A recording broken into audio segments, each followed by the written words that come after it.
Unplugged, here we go. Rudy and the crew, exclusive interview. Welcome to the show, let's have some fun. Sweep Unplugged starts now. Hey, Sweep the League Nation, Rudy Campos Jr. here again with another Sweep Unplugged for you today. Be sure to go to our YouTube page. It's all you got to do is go to YouTube, search Sweep the League TV, hit that subscribe button so you get a lot of great content like Sweep Unplugged like we're going to have today. Also, you get the big show, Sweep the League TV, STL 316, making its comeback as well. Of course, it's WrestleMania week, so you know that STL 316 is dropping a whole lot of content for that, grading the market. Plus, don't forget, you also got I Am Refocused Radio Network. We're all being merged together, so it's all under the MCS General Contracting umbrella, the best in the business, MCS General Contracting today. What are we talking about today? So it's a great topic because it's something that we've touched on a lot when it comes to Sweep the League TV. It's myself, Derek Gervin. We've both have been through this before, and it deals with coaching, and not just coaching at the NBA level, not coaching at the college basketball level. It's coaching at that level where Derek and I have both said many times, something has to change. Where is the disconnect? What went wrong? And you know what? We've got a great guest today here. We have Darren Ault. His book, Out of Bounds, is a fantastic book. You can definitely get a copy of it on Amazon or wherever books are available there. It's called Out of Bounds. We're going to talk to Mr. Ault here in just a second. But yeah, the disconnect between players today, coaches, it's gotten to the point where, personally, you guys know my story. I gave up the coaching game because it was just not worth my time anymore. Let's get into a lot of that here in just a little bit with Mr. Darren Ault. Let's bring him onto the show, Sweep Unplugged. Mr. Ault, I appreciate you joining us here today on Sweep the League Nation and Sweep Unplugged. How are you, sir? I'm doing well, Rudy. Thank you very much for having me. It's great to see you.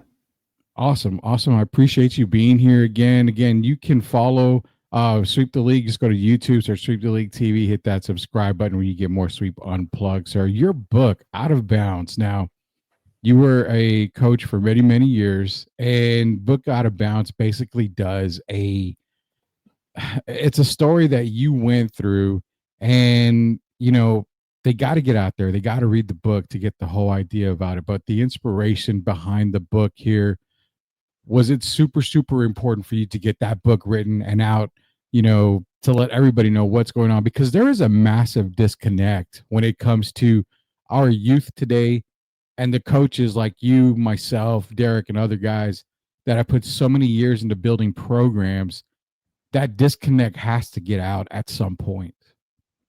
Yeah, it's unfortunately it's weaseling its way in deeper and deeper into the game, which is making it really difficult for coaches and players to have that unique relationship of mentorship, of development, not just in a game, but in things that involve life, you know, and throughout whatever sport you're playing or coaching, there are lessons there that do transcend the game and are meaningful to later on.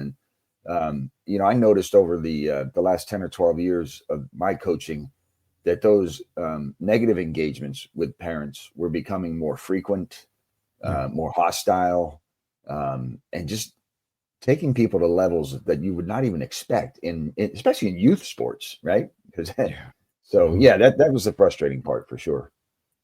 Yeah, the disconnect, you know, one of the biggest disconnects is you brought up parents, and that was one particular reason, and there was a lot of them, but for me personally, my personal experience was the parents. It went from, here's my son, here's my daughter, you know, they're gonna listen to you, everything like that. And kids always did. You know, if you were serious about a sport, especially let's talk about basketball, you're serious about basketball, they listened to you. They wanted to learn. The very first time when I started coaching AAU basketball, I had a mom come up to me, says, "This is my son." And this was before the whole social media, you know, shebang and everything, which that's a whole nother topic. We'll get into a little bit here, but she literally comes up, and her son at the time was 6'1", and she goes, "I expect him to play in the NBA. I told him he needs to play in the NBA." I said, "Okay, I can't guarantee anything." I said, "All I can guarantee is he'll get playing time on this team, but I can't guarantee anything." She says, "No, I expect that for him." Well, come to find out, looking at her son play, there was no talent there whatsoever. And I Yeah. couldn't figure out what she was saying. That was my first experience with parents. And then after that, it was, you are not coaching my son right. You are not doing this right. Why is my son only playing 10 minutes a game? And to the point where I said, you know what? I can't do this anymore. What, as a coach coming in, what are the expectations for coaches now? Because I mean, parents just seem to be the driving force behind everything, where a coach has to take the back seat to what a parent says. Yeah, and unfortunately, in the high school realm, that's backed up by the administration. They're just, they're Yeah. there putting in time, weak and feckless, don't want to help drive a culture of success through coaches and teachers, et cetera. But yeah, I think parental expectations have gotten worse. A lot of it has to do with, you mentioned social media. So there's that instant exposure, instant Mhm. gratification element, and then immediately off of that is the competition. I need to be as good as that person, or I want to be as good as that person, Yeah. and that's okay if you're willing to put in the work and effort to hone your skills. Go for it. But at the end of the day, the reality and the reality check is that less than 1% of boys become NBA players. Less Mhm. than 1% of girls become WNBA players. And so it's not a bad thing to reach for the stars, but you should also be more in tune with the game and the development. What does it mean to be a team player, not just a me player? But that charge for scholarships, that charge for NIL money now, the charge to be in the pros, and I think as parents we have the potential of putting a lot of undue pressure on our kids to where they are missing the joy of the game, of competing, of learning how to work together with somebody else. Yeah, we are talking to Darren Ault, author of Out of Bounds. You can get it wherever books are sold, especially on Amazon. Just hit up Amazon right now. Go get Out of Bounds. It's a great, great book here. We're going to be giving away a copy later on in the week here from Sweep Unplugged. So be sure to be entered into any giveaway that we are doing. And we are talking about, coaching right now, the current situation, with coaching. And we mentioned social media. And Mhm. the whole thing with social media is, it was already getting bad at the point. Now you've got social media where, I mean, your kid is a star whether he can play or she can play or can't play. You see the fights between parents and referees. You see the referee's job, which was already tough Yeah. as it is, just became a million times tougher, because not only do you have to worry about, back then, the coach is yelling at you, and that's pretty much all you had. You had a few player interactions. Now you got to watch your back for the coach, the assistant coaches, the players are coming after referees, the parents are coming down from stands and getting in the referee's face. It's like, Pandora's box has just opened, and now it's kind of a free for all on the scene here. Social media part, how big of a factor is that playing into the issues that we're seeing at the lower level? I mean, we're talking high school level, AAU level right now. Yeah. Unfortunately, it's not playing the positive role that it could potentially play, right? By Mhm. shining a light on some of these issues and kind of reminding people, hey, this is not the way to act. But Yeah. social media seems to be centered around train wrecks. So Yeah. it's exciting to sit there and scroll through things like you said, a parent running out of the stands and accosting a ref or something like that. Yeah. And that's become the entertainment of today, which is sad. It's a really, really sad statement on our culture. But Yeah. I do think it plays a part in it. Even the kids during practice, they, once we blow the whistle for them to take a water break or something, they go running over to the bag and want to see what the last thing is or take a few pictures or something like that. And it's just, where is your focus? Where is your drive to what we're here to do for that day? And listen, I used to talk to my parents all the time prior to the season that I will give the refs a hard enough time during the Mhm. game, within the boundaries of the coach ref Yeah. relationship.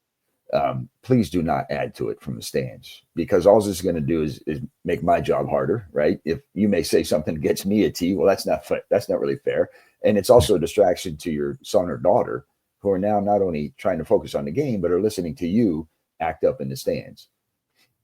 Yeah, that, and that's the crazy part is coaching. And I like I said, I give it up probably, ah man, it's probably been at least 10 years since I've given it up. So it's been a while. Mm, And Derek, still coaches right now, but him and I talk, and he constantly tells me, he's like, man, I got this one kid.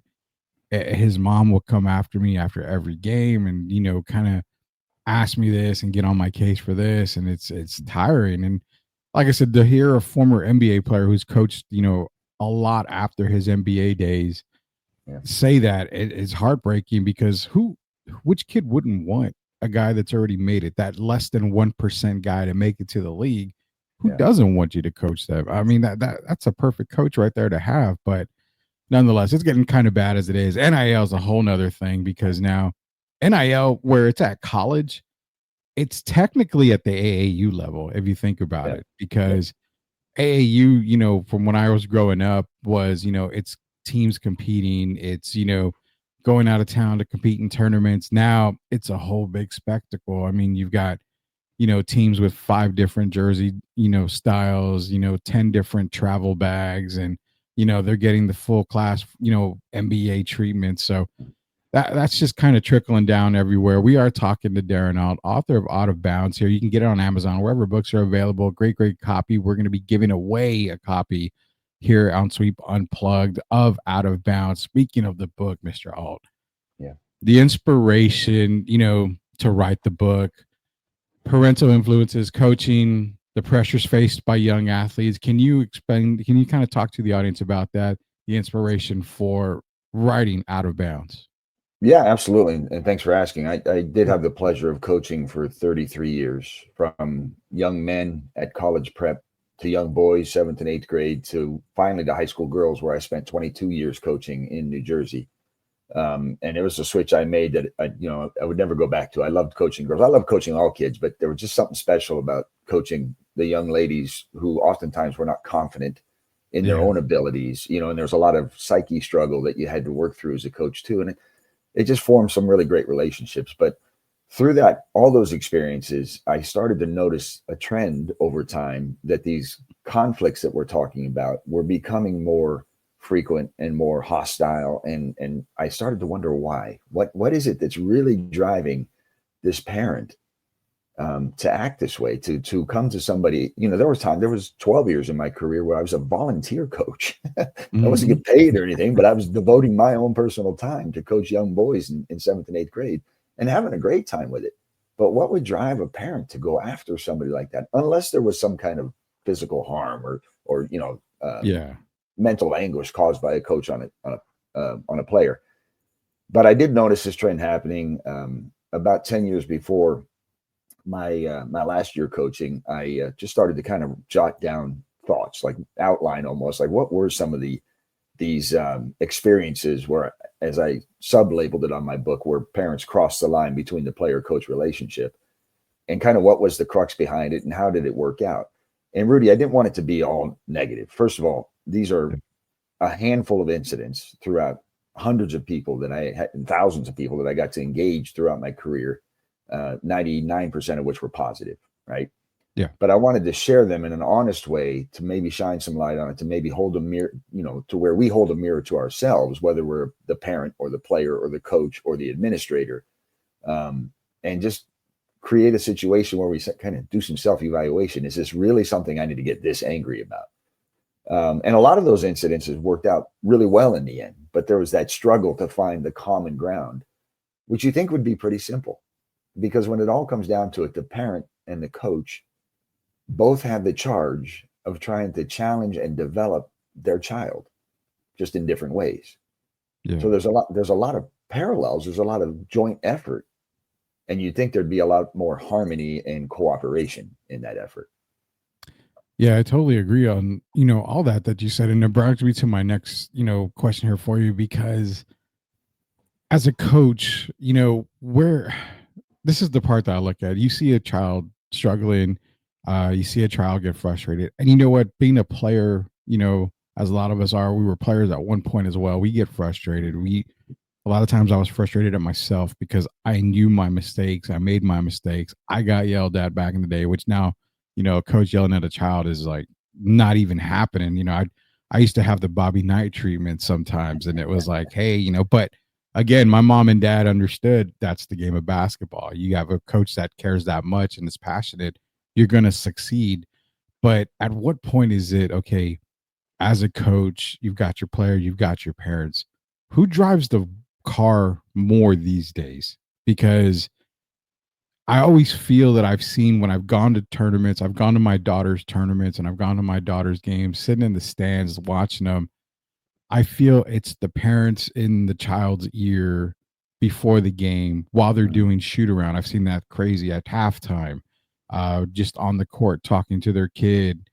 And it's like, is it so much the kid's fault, or is it the parents driving this car, putting everything into the kid's ear, and then the kid turns on the coach?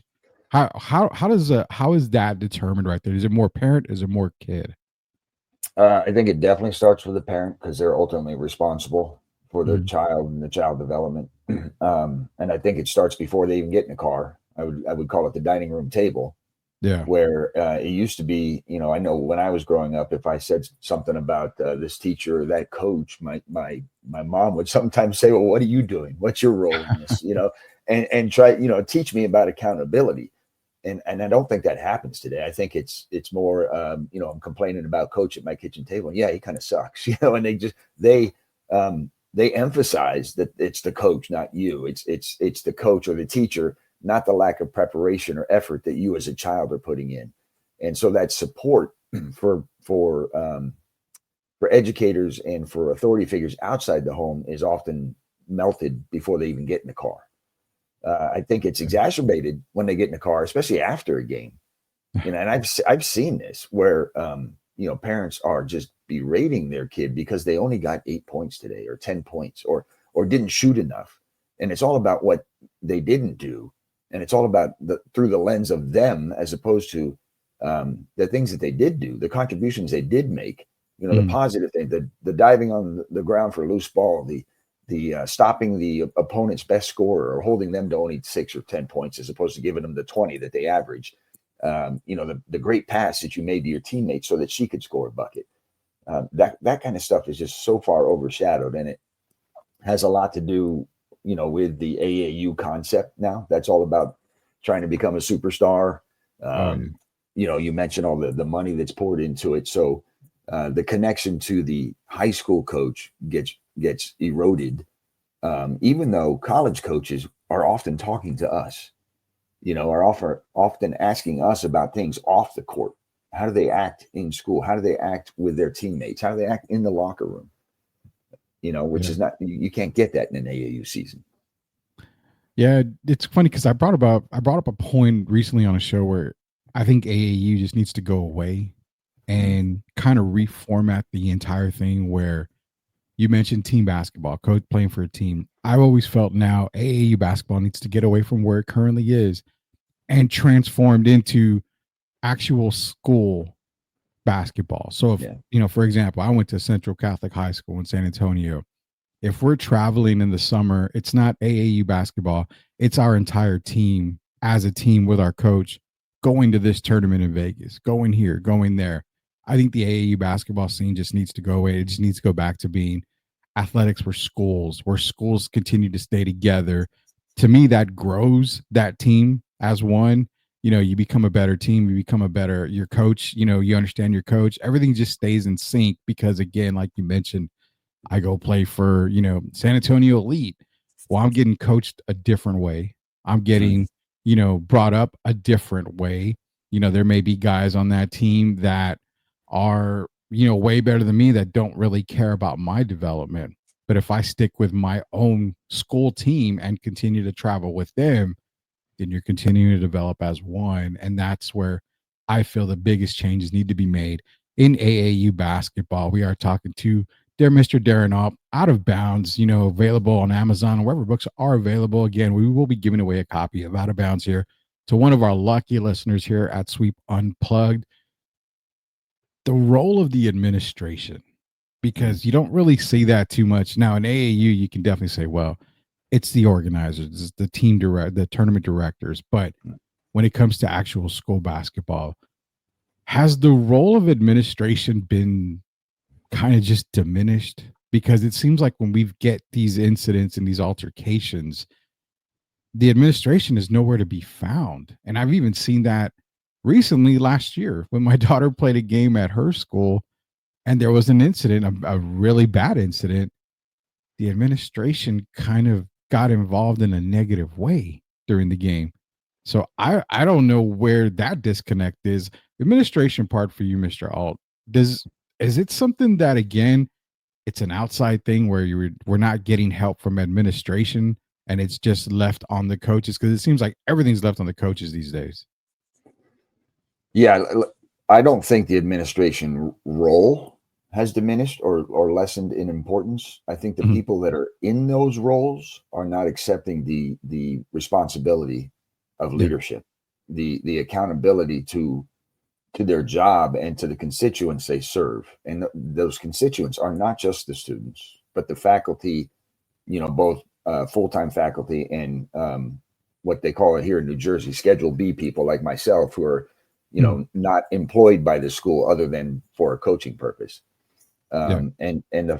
There is absolutely, and I outline a lot of it in my book because that was the circumstance that kind of broke the back of my coaching career, or the desire in me to continue to coach at the high school Mhm. level. They just ran away from an incident, ran away and hid, punted, whatever you want to say. Nobody would stand up and own the leadership portion of figuring out. And for those who haven't read the book yet, I was falsely accused of inappropriate touching of a player who wasn't even directly on my varsity team. And she wasn't saying that I touched her. She was accusing me of touching two other people who they and their parents absolutely refuted that. There's no way, it didn't happen. We have no issues with Coach Ault. But the administration just disappeared. They ran away.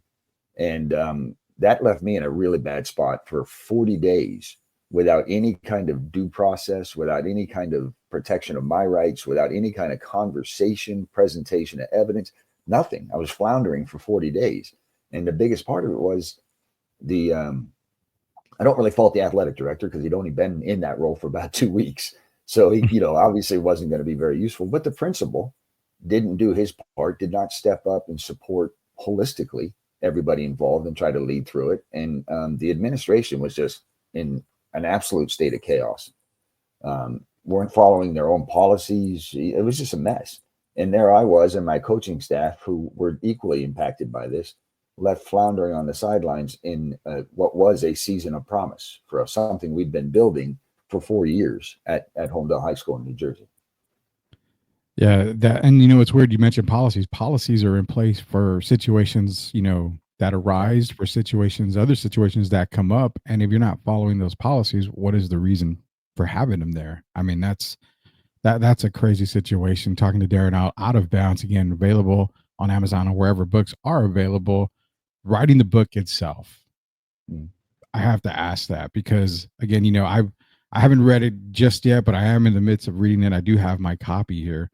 And, the thing is, the challenges of writing a book. Now, what you were being accused of, what you just mentioned a second ago here, sitting down and writing about that, what is the challenge of that right there? Because, again, painting the picture of a great coach like yourself in that way, and then again, kind of just feeling the burden of everything because you didn't have the support of administration, the principal, or anything like that. What were the challenges of writing your book? The challenges around that particular incident were multiplied because obviously there's a lot of emotion and stress having gone through that. And when I finally got to writing the book, that was about 2 years in the rearview mirror. But it was the first time I could really start to just sit down and articulate and share, or at least try to share, the stress and strain, and stay true to the facts and the circumstances around it. There was a good period for the 2 years leading up to that where there wasn't a day that didn't go by that I was thinking about that particular circumstance, even though I wasn't coaching anymore. Coaching was a true passion of mine. And I loved working with youth and people and helping them find the potential within and bringing it out and helping them understand the concepts of teamwork. So the emotions and the stress behind that was probably the biggest challenge around that piece of the book.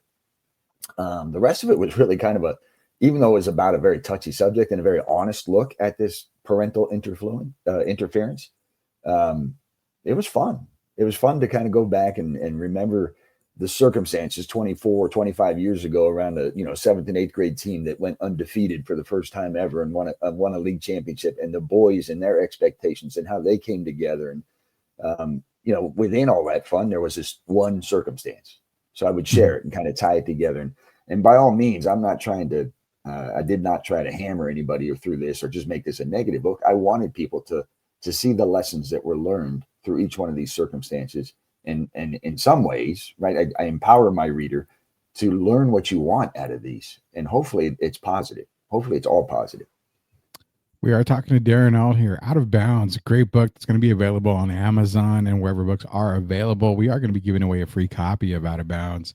That way you can read about the story behind Mr. Darren Ault here and struggle that he went through, but also on the positive side of things. Like he mentioned in his book, the thing with coaching is you are coaching there to develop players, but also you are there to be a positive influence in their lives as well, because that's the biggest thing that I always took away from coaching was not so much can I make you a better player, it's can I make you a better person, all around. That's always been my motto as a coach. Normally what we do at the end of the show, Mr. Ault, we like to have a little fun here. So let me play a little bit of music here because we tend to go with a little rock theme here. We always do our top 5 at the end of the show right here. And for you, you're a coach, basketball coach. We've got, that bit of a background here. And I got to know, give me your top 5 all-time coaches at any level. Could be inspiring coaches to you, could be coaches that you just love to, kind of take a little bit here and there from their coaching style, but your top 5 all-time coaches. Well, I am a big fan of Mike Krzyzewski, and I don't know who couldn't be. He's although he went to Army and I went to Navy, I don't hold it against him. But I love his principles and the whole teaching concept. Tom Izzo from Michigan State is somebody who I really appreciated and tried to replicate. Who else did I have? Steve Bradley, who used to coach at Butler. He was really impactful in my time when I had undersized teams and trying to figure out how to work against girls that were 6'4", 6'5". Those were. And then Coach Boeheim, certainly for Syracuse, because I definitely adapted and played with a lot, the 2-3 zone and some other variations. So that's 4. And then I'd like to give a nod to a gentleman who actually ended up being a volunteer coach of mine for the last couple of years at Homedale. We call him Pop. His name's Bob. But he and I coached against each other for many years in the 7th and 8th grade boys league. And he coached a 7th grade only team in a league that had 7th and 8th grade boys. And the level of inspiration and commitment that he drew out of his boys defensively, but playing together and playing sometimes outmatched. I admired that. And it was one of the reasons we became friends. And it's one of the reasons he ultimately joined my staff was to help bring that to my girls. Awesome. You got the top 5 there. And, I will say this, you have Mike, Coach K there. I'm one guy who can raise my hand and say, I respect the guy, but I can't love the guy, being that, I'm a Tar Heel. So it's kind of hard to go that route there. So I got to put Dean Smith a little bit over Mike Krzyzewski right there. But nonetheless, that was a great top 5 there. People always ask me the same question sometimes, and they're surprised to know that I pick guys like Butch Beard from back in the day. And they're like, how do you know about that guy? Like, well, I read his book, his coaching books. One of the reasons why I got into coaching back when I was a kid. So yeah, there's a lot of great coaches out there. Mr. Ault, I appreciate you joining us here today on Sweep Unplugged. If you got any last words for Sweep the League Nation out there, the floor is yours, sir. Well, thank you. I appreciate the time and the energy behind the interview. And I do offer up to anybody the opportunity to read this book. As Rudy had mentioned, Amazon, Barnes & Noble, wherever books are available. It is my story through the lens of basketball, but I do believe it transcends that into life, into interactions you may have with family or coworkers. And I hope you get positive things out of it. And I do also do a podcast called Outside the Coach's Box with my son. It's just the 2 of us. He happens to be a Duke guy, Rudy, sorry. Oh, man. But it's the 2 of us talking sports, just having fun, doing quirky things. And I encourage everybody to jump on that as well for some fun. Awesome. Talking to Mr. Darren Ault, Outside the Box podcast. We're gonna be sharing that for you out there, so that way our listeners can definitely take a listen to y'all's podcast. And I'm not gonna be rude about it. I respect Duke players and Duke people that like love Duke. So I'll respect them on that. But no worries, we're gonna share that out for you. Out of Bounds is available again, Amazon, Barnes and Noble, wherever books are available. We're gonna be giving away a free copy of it from Sweep Unplugged here, so you can definitely get a copy. All you gotta do is follow us on YouTube at Soup the League TV. Hit that subscribe button. We'll get one of our subscribers here to get a free copy of the book. So again, appreciate everybody joining us here on Sweep Unplugged for Mr. Darren Ault. It's Rudy Campos Jr. Until we unplug from the sports world and go back to Sweeps Unplugged, talk to you about life lessons and everything underneath that sun. This is Rudy Campos Jr. We will see you later, knuckleheads.